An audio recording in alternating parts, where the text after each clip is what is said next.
You want to know I was late today? Yeah. Okay. So yesterday I watched this documentary called The Crash on Netflix. And it is about this girl who was tried for murder after a car accident in Ohio. And then I went in a rabbit hole deep dive and decided I needed to watch the same documentary about the same person on Hulu. And so this Okay. morning I was caught up, invested in the Hulu version of this girl, and I could not tear myself. So that's why I was late. So sorry. I mean, I think that's a fair reason to be late, to be honest. Thank you. Welcome to Dysfunctionally Yours, the podcast where we embrace the chaos, laugh through the struggles, and find hope on the other side of trauma. I'm your host, Brittany, and if you've ever felt like your life was a beautifully messy roller coaster of dysfunction, trust me, you're in good company. Here, we'll have real, raw, and sometimes ridiculous conversations about mental health, relationships, and healing, because let's be honest, life isn't always pretty, but that doesn't mean we can't come out of it stronger and maybe even smiling. So grab a cup of coffee or a glass of bubbles, and let's navigate this wild journey together, dysfunctionally, but never alone.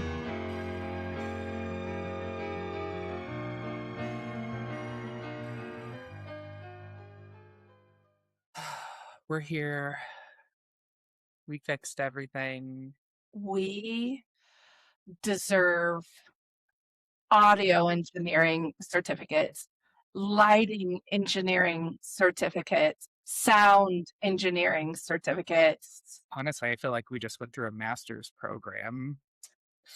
I think that on my resume, I'm going to go update it and I'm going to add IT extraordinaire. I would agree with that. I think we deserve a week off, honestly, after all of that. The mental fatigue or the mental gymnastics that we just had to go through with all of that, just insane. Absolutely insane. I think what's so wild is last week after we finished, we then spent another 2 hours messing with lighting. And I would say it's closer to being as perfect than it's ever been. Like, truly. No, it's not bad. I'm a little. No, I look good all the time. So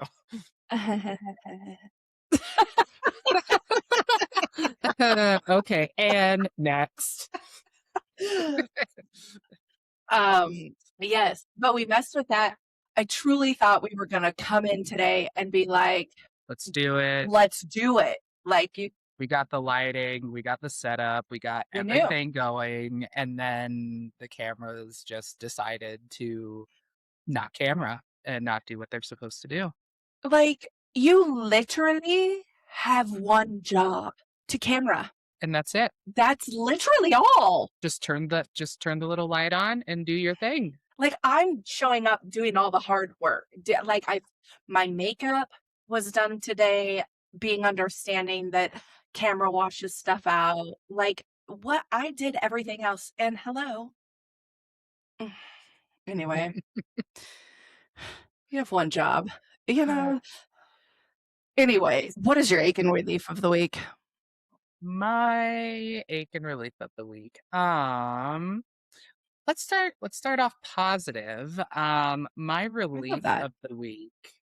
I've made a conscious effort to try to get back into kind of like I don't want to say healthier routine, but like I've done pretty good with like my eating, my exercising, and with just like groceries being, like $200 for like 3 meals. We actually decided to go back to HelloFresh. Yeah.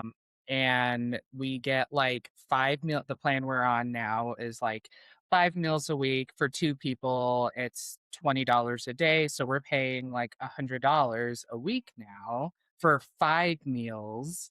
And they're pre-portioned, which is great because like I'm on this health journey, right? Yeah. I'm trying to like, really lock in with that.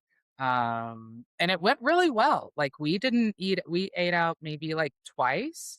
But we didn't have any delivery. Like we went and got whatever it is. I think we had like Chick-fil-A or something. I don't know. But Yeah, like we've been really consistent with our eating this week. I've been doing my workouts, and I feel really good. I feel good. Honestly, today I woke up and I felt great. I went and did my workout. I've already done 5 miles today. Yeah. I've gotten 10,000 steps in. I I feel know. great. When you sent me your step count and it was only 10 a.m., I was like, okay, like my watch is still on the charger. So I have 0 steps. There's still time. But yeah, so I think that's my relief of the week is like I feel really good about that. We've saved some money. My birthday is coming up and I've been trying to be really conscious about like saving money because I legit like I'm not kidding when I say I want to spend a decent amount of money on concert tickets and everyone's been like, "Chris, what do you want?" And I'm like, honestly, give me like $50 towards like my concert tickets. That's honestly what I want. That's the big Yeah. thing that I'm kind of like hyped about right now for this imaginary concert tour thing that hasn't even been released yet. But I know Sabrina be thinking of something. I know her. She's thinking about something. She's brewing it up. It's gonna be great, and I'm gonna be ready. What if she randomly was like, this year has been such a whirlwind. I've achieved everything. Coachella, the Met, Madonna, just everything. I'm gonna cash out while I'm ahead. Oh no, What if she retired tomorrow? no, she's not going to. Oh, okay. I'm She just is. saying. What Oh if? no, oh no. She may be taking a little bit of a break, which is well deserved. But honestly, she's at the top of her game right now. Like she is at her like peak like popularity. She's like the one of the it girls in pop music right now. And I think she's gonna capitalize on that. And I Sure. think she has something pretty like I think she's gonna announce a pretty big tour. What I don't know is I've seen people on the internet speculate like she's not gonna announce a new tour until she announces a new album. And she's already said she is working on writing new music. So I don't know if like she'll announce a tour this year or next year, but either way, I'm gonna have my ticket money and I'm gonna be ready. I don't care if I have to take the day off of work to fight for tickets. I'm gonna do it. I will do what I need to do to make this dream a reality for myself. Okay. I support you. What's your ache? Oh, ache of the week, ache of the week, ache of the week. It sounds a little silly, and I don't want it to be like too political, but I'm really bummed about gas prices. That I was gonna complain about gas prices too. It's just it feels like gas is going up 10 to 15 cents like every week. Like I think like I text you like once a week. I feel like I'm like gas was 4.50. Now it's 4.65. Now it's 4.79. Like I actually have a friend that lives in Chicago and she was telling me that gas there is getting close to like $6 and I can't Ah, I I'm can't dying. I'm deceased. I know it's just like a little part of my soul just dies every time I have to go to the gas station, Yeah. especially because my car is like a gas guzzler. Like I have a big SUV 16 tank. False. You Uh, have a mid-size SUV. One might even call it a smaller SUV. I mean, maybe I Do don't you know. remember my Yukon? Yeah. Okay, that was a big SUV. That was the suburban size SUV. Okay, yes, it is not the size of a Suburban. Right. So it is not a big SUV. It's like a normal SUV. To me, it's a big SUV. Either way, But not to society. it still takes 16 gallons and I just kind of die a little inside when I go from like E to full and I'm like, oh, that's nice. I didn't really want to spend $80 on that. Like, honestly, I just feel like every time I leave the house and I breathe, I owe someone money. For sure. Oh, for sure. That's Mhm. actually a fact. Like you leave and you owe money. People wonder why I don't leave my house. I truly think that I got very accustomed to it as a single mom, like raising 2 little kids. And Single mom works too hard, loves her kids. is that the Reba song? Um, You're a but survivor. there wasn't any extra money to go do things. So it's like you just get comfortable in your own house and enjoy when you do go out and do the things that you do. So I think like why leave? No, Why exactly. leave? Exactly. I don't want to go to the store. People give me such a hard time for having everything delivered to my house. I spend less money. Yeah. I spend less money That's because why I like HelloFresh because all of yes. my meals are delivered directly to my house. I get it in a Mhm. nice little box every Thursday. Mhm. And then I don't have to worry about going to the grocery store, picking out meals. Now, Right. yes, I know it's only 5 meals, so we do have to, like, pivot and figure out, like, a couple here and there, which is Mhm. fine, like, we can get the odds and ends wherever and do whatever, but at the end of the day, I'm spending way less time and energy, and honestly, like, that frees up a lot of brain space for me because that Yeah. does take up a lot of, like, time and energy, right, to think, like, Mhm. "Oh my god, what kind of meals do I want?" Now I gotta pick, like I gotta figure out the sides, and then, honestly, I just hate going to the store because people are so oblivious there, yes, please block every part of the grocery store and every part of the aisle where I specifically need something. I Thank you. cannot. Mhm. I cannot. Honestly, it's better for society that we have things delivered to our houses. Somebody's getting paid to bring it to me, so, helping the employment rate, um, keeps me sane. I spend less money. I call it a win. But I feel that. I would say my ache and relief, I agree with you with the gas. It's awful. It's not as awful it was a few years ago because a few years ago, it was in fact over $5 a gallon. And at that time, I had a 32-gallon tank and was spending 160 bucks No, weekly because that's whenever I was in the field constantly. my father-in-law has a huge truck, Awful. and I can't even imagine, like, what he's probably spending on, like, diesel right now, like, it is Oh, and diesel's high. insane. Yeah, Yeah. like, that is well over $5 at Yeah, this that point. one is high right now. So I hear you on the gas. Um and I feel like this is actually part of kind of what our larger topic today was, but I think every once in a while you come into roadblocks where friendships need to be recalibrated and relooked at, reassessed, and it's obviously not because we showed up to school wearing the same t-shirt. Like, it's over much larger things. And so I think I have some of that going on, just really trying to be mindful about who is in my life, who is in my circle, who brings me joy, who does not. And I think that it is always important to like check in on that. Well, and I Um, think too, like it's been interesting that as we get older and the people around us, like their lives are shifting and mhm, changing, and I yeah, think that can also impact relationships and friendships as well. yes. Actually, Ryan and I were just talking about this the other day. Like we used to be really good friends.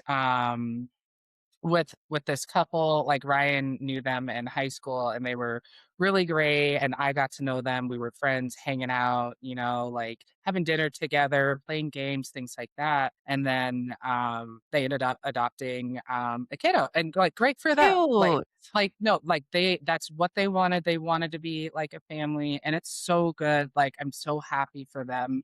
But it has changed like our relationship dynamics a little bit because now everything Mhm, has to be focused around, and rightfully so, right? Like they're thinking about their kiddo now.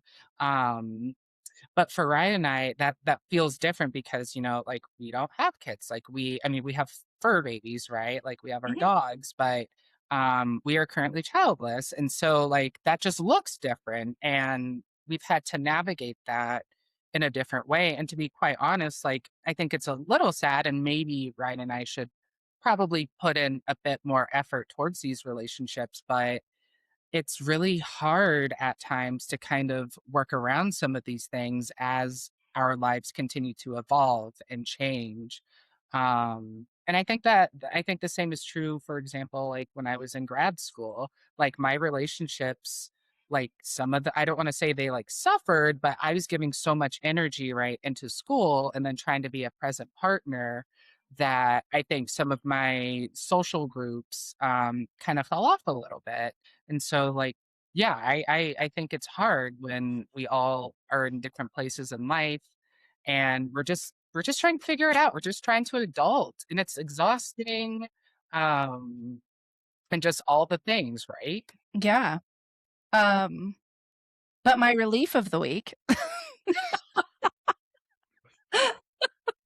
I agree, and I'm going to come back to that. But my relief of the week, I'm really excited about it, so I'm not going to let it go unheard. Go for it. I have had, we're going to call it a rocky relationship with my stepmom. And in the past year, we haven't spoke. We had a massive falling out about a year and a half ago, and we did not speak at all. In the past couple of months or so, I would say we started testing the waters, and I've really put a lot of boundaries, but then spent a lot of time in therapy processing what I wanted, what I needed, and what boundaries I needed to put in place so that it feels like a safe relationship, because there have been times where it didn't feel like a safe relationship. Some of that is trauma, some of that is other stuff. Anyways, I would say in the past few weeks, we've made a lot of progress. And for Mother's Day, she sent me a card, and on the card, it has a little hummingbird. And she sent me a bracelet with some hibiscus on it, like little hibiscus flowers. Oh, I love hibiscus. Yeah. And it it was a very thoughtful gift, because I love the hummingbirds at her house. I love them. I could sit on her porch and watch hummingbirds all day long. And so she sends me videos of the hummingbirds all the time. But like, to see the card was picked out with this hummingbird. That's very intentional. The hibiscus flower is very symbolic of our trip to Hawaii, where we all had a great time, and it was very lovely. And it was probably at the peak of our positive relationship. And so just seeing these really small but thoughtful and intentional gestures that she makes, I was really like, okay, I need to let down some walls. I need to let down, because she's trying so, so, so hard to She's know like me. knocking on the door and you're like, peep, Mhm. you have it open a little bit and you're like Yes. looking through and you're like, do I let you in? I'm I don't kind of know. baby. Yeah. And she's been really patient with the boundaries that I've set, and she's continued to show up. And I've really appreciated her patience, and And be respectful of those boundaries. We yeah, love respectful queens. yes. I mean, she's just done so, so, so much. And I know it's been very uncomfortable to her, right? We can set boundaries for ourselves because that's what we need, but that doesn't mean they are comfortable to other people. And some people will be like, fuck your boundaries. It's uncomfortable to me. And they just bulldoze through them or cause a larger rift. I know she's been uncomfortable in the boundary, and she has respected it, and she has tried. And I think we're starting to make a lot of progress, but I've just really appreciated her. And I finally was like, I appreciate you. Like, and I've acknowledged all these things to her so that she knows I see you. Like, I I see see the how hard. I see the efforts that you are making Yes. to try to, rebuild that connection with me. Yeah. Which, having somebody that has the massive issues that I do with the rattlesnake, I am very guarded when it comes to relationships with like parental figures. They're hard. And when you break my trust, I don't need a parent. I'm grown. I'm a whole grown ass woman. I don't need this shit.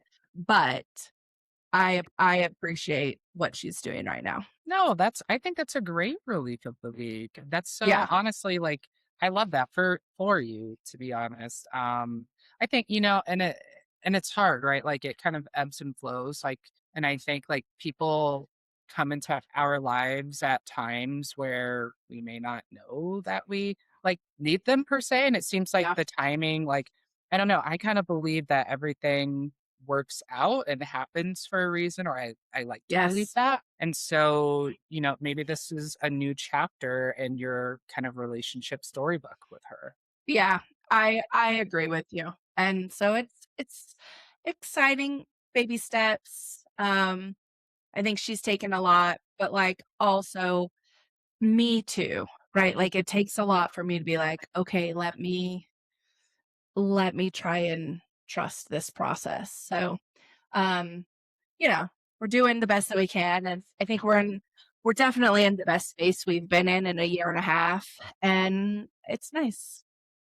And I So, think you mentioned earlier, like you used the word safety, and I've been kind of mm, thinking about that in my head. And, I don't know that I've ever like explicitly kind of thought about it in that way, but I'm kind of like, yeah, actually that makes sense. Like you want to be safe with people. And so now I'm starting to, like I'm kind of replaying interactions in my head right now, and I'm like, huh, do I choose not to share certain things with people because maybe I don't feel safe with them? yes, look Like at you. yeah, It's like therapy on the I, spot. I'm cured. We're done. No more mental illness. We I got have it it figured all figured out. out. But no, that is such a great point. Because at the end of the day, right, like we all make conscious efforts, whether we realize it or not, to either choose to share or not to share, or choose to build a relationship or not build a relationship. And at the end of the day, like I do think that comes down to that ability to feel safe with someone, to share parts of Mhm. you, maybe intimate parts of you that you're not going to go around and share with the whole world. But I think that safety piece is so important in relationships. Yeah, I think growing up as a child who wasn't safe at all, and then really not understanding that that was what was going on with me, that I'm not safe, and now every response is a trauma response, and then you grow Yes. up at some point, and I had my own kids, and the number one goal, I've said it 100 times on this podcast, the number one goal was that my children felt safe. Like, that is all I wanted. I wanted them to know that they were loved and that they were safe and they didn't have to walk on eggshells all day, every day, that I would have their back, but that I cared about who they were as humans, who they were as like mentally, emotionally intelligent humans. Um, Absolutely. and that my house was safe. Like once I, as an adult, built and established four walls of my own that were safe, that became the biggest goal in the whole wide world, that this house is safe. It might not be safe out there, right? Like, and I used to talk to my kids about it. Like, yeah, you might have a bad day at school. School might suck, but you should know that you get to leave school, you get to come home, and that it's safe at home, right? Like, the way I taught them to navigate their cell phones and social media and things like that, it was because that might also not be safe, but home is. Like, the people inside this house and these four walls should be able to be your safety escape from everything else so that you can go back to reset, recalibrate. And so safety has always been my like Top numero uno goal. priority. hmm And then obviously, as I've gotten older and done more and more and more work in therapy and as an adult, and um, I think because I spent a lot of time trying to figure out how to get safe from my parents. And then it turned into how do I create safety for my kids? Then it went into like relationships, like intimate partner relationships, like how can I make these safe um, and nurturing and whole? And the very last piece of that was like, oh, sometimes friends can make us unsafe. Um, And that was something that I had to work through just in the past couple of years when I realized that one of my very best friends was exactly like my mother. Oh no. And I didn't recognize it, but I'm going to therapy and I'm talking and talking and talking. And she's You're like, like, who does she remind you oh, of? oh, yikes. And I also think something you said earlier about like, feeling that safety and trying to, create that for yourself. Like it's sad in a way too, because like the mental gymnastics that we have to go through, I've shared with you before that similar to you, like my growing up, to Yeah. be quite frank, my house was not a safe place for me. Quite honestly, school was my safe place. Like I would go to Yeah. school Me too. and I was a pretty much a straight A student, super smart, like part of track, Spanish club, the National Honor Society. Like I did all the things right. But I remember there were times where like I would purposely like stay later at school, or I would purposely stay at track practice longer because I knew when I went home, like it was not likely not going to be a great day, or a great Right. rest of the day. Right. And I think that's really sad, like looking back and thinking about like 16-year-old like Chris and 16-year-old Brittany, it's like we should have had the mental space in our brains to feel safe and not have to navigate that. But it's because the people in our lives couldn't provide that for us. I think that really changed like our perception of what safety is, what that looks like. And I think that kind of bleeds over into how we view relationships in general. Because honestly, like I'm like, if this is how like my mom treats me, like how can I expect to let my guard down with other people in my life? Right. And I'll Right. say, even with my husband, like it took. I mean, we've been together like 7 years now, and it has taken a long time for me to even open up to him and share things with him. And it's not because I don't want to. It's just because I've been taught that if I open up and I share something, it blows up in my face Yeah. and people use it against me. And that just feels so gross to me. It's like, I shared something with you. I My trusted heart. you. Like I opened up my heart to you and you go and just take a big old poo all over that. I think that that is probably one of the worst feelings in the whole wide world where you finally get to this space where you feel like you can be vulnerable with somebody Yes. and then they turn around and they take something about you, the authentic part of you that you gave them, and they weaponize it to make it a shameful or harmful situation, or they bring it up as negative ammunition over and over and over again. And it's like, that's not what I told you that for. I gave you that so that you could have a better understanding of who I am. I didn't give you that so that you could weaponize something. And it really does take a special person to be able to like take that piece of information and hold it with safety and care, and nurture it the way that it needs to be nurtured. I think I can say I have spent my own time in the world being mean, being mean. It kept me safe, it kept me protected, kept people away from me, and it kept people from like if I could leave you before you left me, Yes. I am safe Yes. from rejection. Yeah. Like And if I do something to push Mhm. you away, Correct. then it's fine because you're not hurting me. Like it was Correct. it's almost like a power, maybe not exactly a power thing, but it's like control. There Yeah, we it's go. control. Like we can control that situation. Right. Like I want to control if I'm going to get hurt or not because I've Mhm. experienced enough in my life that I'm like, no, if Mhm. I even have a shred of a doubt that I think if I share something with you, you're going to throw it back in my face. No, I'm not even going to bring it up. I'm not going to say anything. Absolutely not. And I think to your point of like being mean, because I also feel like I've been there. I think there have been times where, particularly with my parents too, like I'll be honest, like I wasn't the easiest um teenager to or child to like to parent. And I think there were times where, and granted, I was a teenager, so like my brain was still developing. I was learning how to be a human, but it's not like I had really great role Role models there. models. Yeah. Yeah.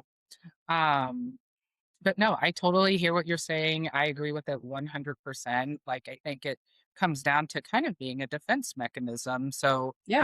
we're not opening ourselves up to more hurt, but at the same time, expressing that vulnerability, like I think that impacts like our abilities to, maintain and create new relationships, because it's like we're always on edge, always on guard, like, oh, this person seems cool. We've talked a couple of times. We maybe had like a lunch together or something, but like, can I really trust them? Ugh, I don't know. Like, it's hard. The mental gymnastics we have to go through with this and maintaining relationships and building new relationships, and maybe reevaluating the relationships that are existing. Well, and I think like as a kid, right, you don't necessarily think of friendships that way, right? You guys are all kind of hormonal basket cases, and so you gravitate to the ones that are similar in their dysfunction, right? As an adult, it shifts because like you were talking about a little bit ago, your friends have a kid now. Things change. Um you get married, things change. You get divorced, and now things change. Like friend groups change based on how your life experiences show up. And sometimes that's great. You're like, yes, that makes sense. And then other times it can be a horrible, horrible loss, a horrible sadness in that, right? Like, I don't know if you were married and had great like couple friends, and then you get divorced and now everybody feels like they need to split or take sides. That doesn't feel good. And even if people don't intentionally take sides, we don't always want to continue to align ourselves with somebody who remains friends Yeah. with somebody that is actively trying to hurt you or rip apart your integrity or make you look bad. Like sometimes you're like, I don't want to hang out with Well, you and in anymore. that situation too, that also just really sucks, because it's like, oh, so you were never actually my friend at all, right? Right. Like, you were my partner's friend. Right. And that that's can be who you're. hard. Yeah, because it's like you Yeah. have this like vision in your head of like, these are my people, and then it turns out actually these were never my people, and they Yeah. just prove that. And and that also makes me like go back to a place of like, well, fuck, why do I want to continue to make friends and have relationships if they're just not, if they're not true, if they're not authentic, if it's Yeah. not organic? And yeah, like that's just really hard to navigate. It is so hard to navigate. And then I can say, obviously, I had my son when I was 17. So now I don't fit in with my high school friends. And I'm too young to fit in with other young parents, right? Because what do I know? I'm still 17 years old. Then I have all of these kids. I was divorced by the time I was 24. And so that's when people are just starting to get married and enjoying that. And now I'm a little bit jaded and I've had my heart broken yet again. And now I'm a divorced single parent. We're not even going to throw in the mental health issues that were going on with all of that. But like, who else around me knows what it's like to be a single parent at that point? My friends didn't even have kids yet, let alone having to raise them this way. And there's been times off and on throughout my life where I'm like, cool, I have great friend groups. And then there's been times where I'm like, who is my friend, right? I went to college later when my kids were old enough for me to go to college. And everybody in college around me is 18, 19, 20 years old. Okay, I don't have time. I don't have time for any of this. This is not, I care so much about what I'm sitting here in this classroom learning. And this is just a class you have to take because you don't even know what you're doing with your life. I know what I'm doing, and my time matters so much. Yeah. And my kids. It's just different dynamics. It's Different dynamics. It's a different phase of life that we either entered or started at different times. Different times. And that can Um, matter. yeah. And I think, thinking back to an experience that I had, so my dad died when I was 16, and I remember people at school treating me different, like Sure. almost like avoiding me, like walking on eggshells, and like I Right. noticed, and I think they meant well, Yeah. but truly, I think I still wanted to be Chris. Yeah. And that's very much my approach to things. Not Like, the kid with the dead dad. yeah, Yeah. like, like I still want to be Chris. I want to do my like 400-meter dash, and I want to be like in track, and I want to be treated just like everyone else. And that was really hard for me feeling, because and I'm just awkward about things like that anyway. Like, I remember one of my teachers gave me a card that all of my teachers signed and things like that, and it was so sweet. Like, I Sure. have no, like, I appreciate like whoever organized that and did that for me. But at the time, I'm like, I can't. I don't want this card. I just want to be Chris. Stop Yeah. making it. And maybe part of that too is like it made it real. Like, everyone around me being like, oh my gosh, I'm so sorry for your loss. Here's a card, here's a meal, here's a thing. And not that any of those things are wrong, but for a Yeah. 16-year-old, like, the last thing that I really wanted was any more of the things in my life changing after Mhm. already experienced this huge loss. Mhm. Yeah. And I can't imagine that 16-year-olds around you knew how to navigate that either, right? Like, Oh, absolutely. um, I know my son had a friend who lost a parent in school, and he came home and he was like, "I don't know what to say to him." And I was like, "Don't say anything. Just Yep. show up. Just he's still your friend. And if they Talk want to normal." talk about it, Yeah, they'll talk about that with you. right. And if they don't want to Mhm, talk about it, or even just, even subtly just say, mhm. like, maybe doing things like, "Hey, come over to my house after school to Yeah. study, and like we can have Same like old, same snacks," old. or like just trying to keep it as normal as possible, but still Yeah, showing up in a way that shows, "Hey, like, I'm here for I'm you. here. I want you to continue to be part of my life. Something, horrible has happened, but I'm still your friend. Totally. We're still us, like, and I'm here." Yeah.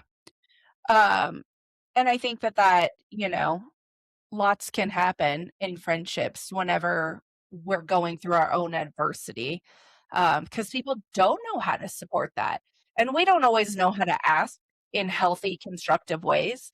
But even if we do, people don't always know how to receive that. We talked about the boundary thing at the beginning with my stepmom. Like sometimes you say, this is what I need, or this is how that landed. And people are like, oh, no, no, no, no. And they cut you off. And it's like that. All I said was, you hurt my feelings. I didn't say you did it on purpose and you're a monster. I'm just I didn't saying, say like I hey, hated your guts and that we right? can never be in the same room ever Just again. saying. I'm just saying, like, that didn't land well. That hurt my feelings. Please note that. And instead of getting defensive and aggressive back. And so I think like relationships are hard because we're not always um we don't know how to receive that information from other people, and we don't always know how to give that relationship to other people. You had mentioned something about, well, if my mom treated me like this, is it okay for other people to? And you do normalize some of those things, or you make accommodations for it or excuses for it. I can rationalize away almost anything. Almost anything. Be like, "Oh, they were going through it. They were having a hard time. They were stressed out at work. Their marriage was falling apart. They're stressed out because the gas prices and economy, whatever." Like, I can rationalize away almost anything. That does not mean that I should. Well, and the hard part too is I think we start to normalize some of like how we're treated, right? Like, Yeah. I have a distinct memory of there, like, I ended up staying with my sister for many summers actually. But the first summer I spent with my sister, I remember we sat down for dinner, and I was just kind of flabbergasted, and because I turned to my sister at one point and I was like, this is normal. We're just sitting, like, no one's yelling, no one slammed down a dinner plate, no, like, I asked for like ketchup or something and no one like yelled at me and they were like, here you go. Like, I'm Yeah. like, literally, like, my teenage brain could not fathom that no one was yelling or throwing a dinner plate or something like that. And Yeah. it actually, I remember it actually clicked for me that, oh, what I have experienced probably shouldn't have been experiencing that. Yeah. No, 100%. So I think, you know, and I will say you and I work in a field where we get closer than you might if you worked in a different field. It's a trauma bond. Truly, it's a trauma bond. But I was talking to somebody not too long ago and I said, like, how many friends outside of this field do you have? Ooh, I was like, that's a not, great question. yeah, I was like, not necessarily this building, because if you worked somewhere else prior to that, but how many friends outside of this job do you have?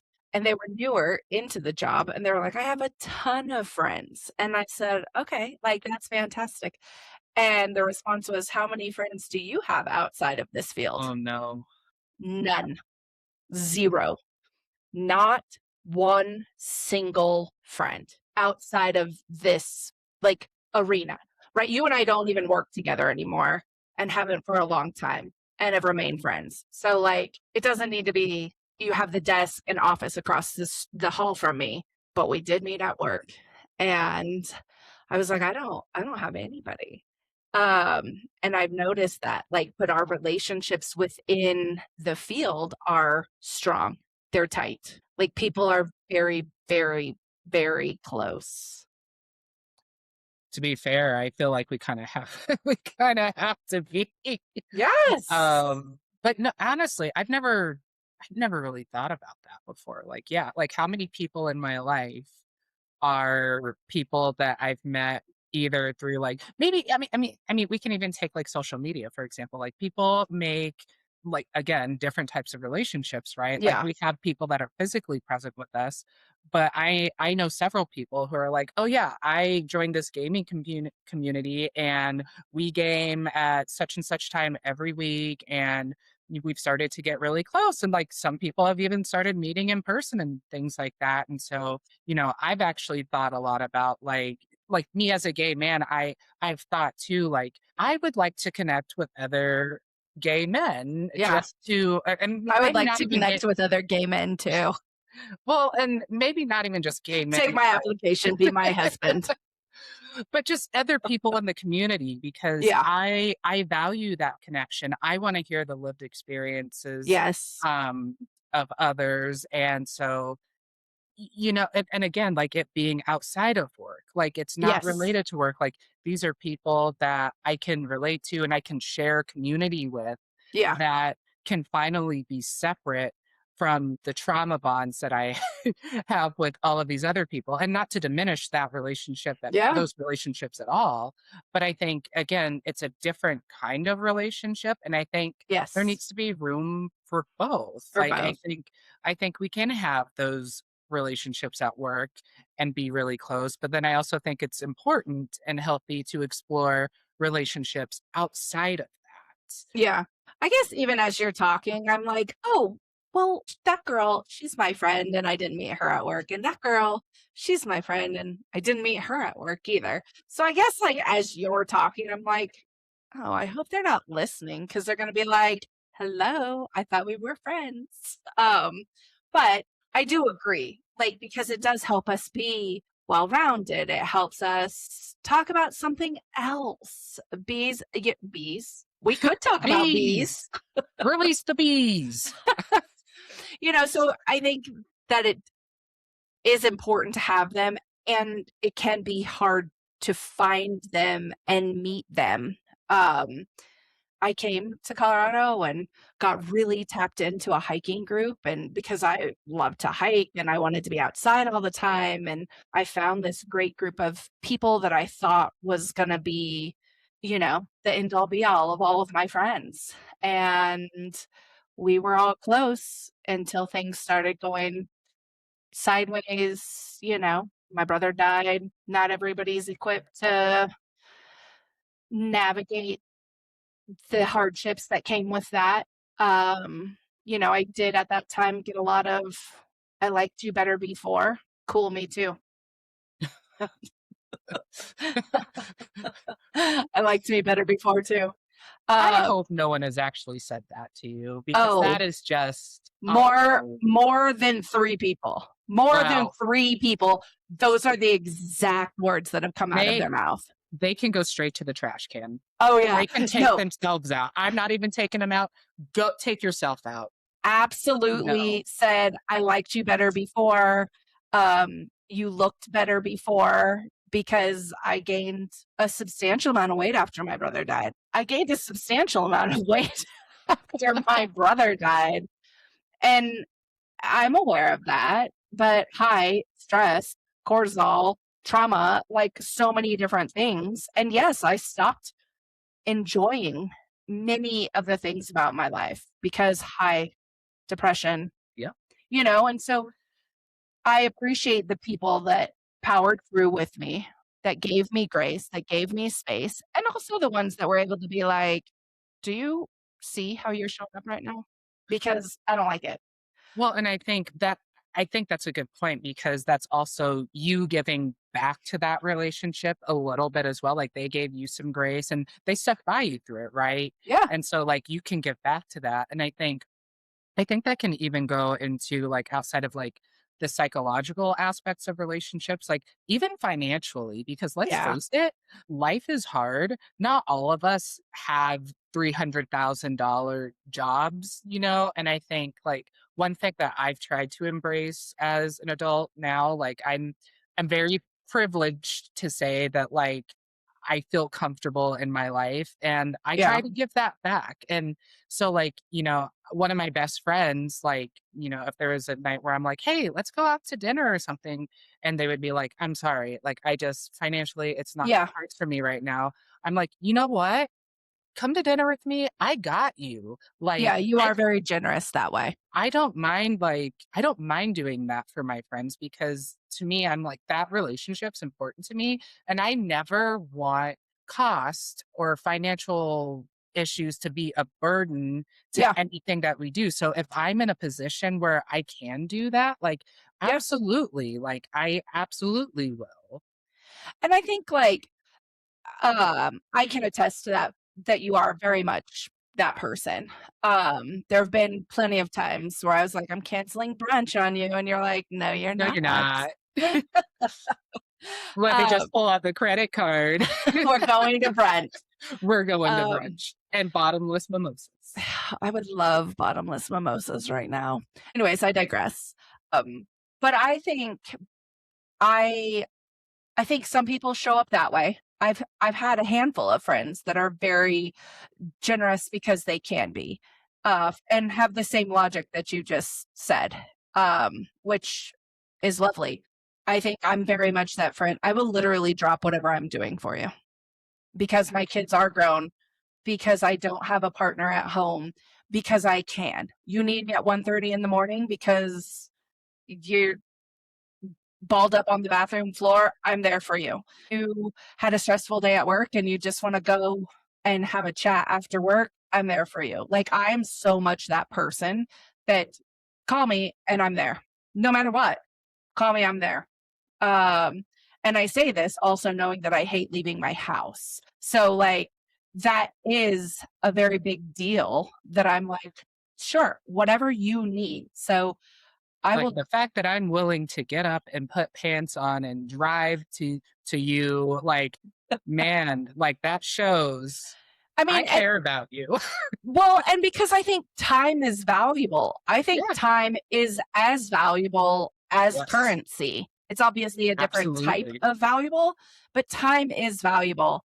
And I have a lot of time that I can give, and I know how valuable it is, and I know how far it can go. My brother taught me that, he'd get off work at 9:00 at night and be like, you want to hang out? dude, it is 9 o'clock at night. I'm He's like, already in bed. and there were oftentimes I was already in bed, and he would just be like, yeah, but like, let's go drive around for a little bit because I don't have to be back to the halfway house for 2 more hours. Okay. You know what? It mattered. He'd call me because plans fell through with his mother, and he'd be like, she bailed on me. Are you busy? And at first I was like, excuse me, I'm not here to pick up your slack. But because we were all so dysfunctional and we could not be in the same room at the same time, he had to navigate his time. He had to split it between 2 parents and 2 other siblings. And so it still mattered. Like, he wasn't just going to let her ruin his time. And he'd be like, hey, I'm suddenly free. Are you free? Yeah, I'm on my way. I'm on my way. I think that's a good point too, because even thinking about like, yeah, like different work schedules. Like Mhm. I have friends that they start work at like 6 a.m. They've already been awake for an hour and a half getting ready, getting Yeah. to work.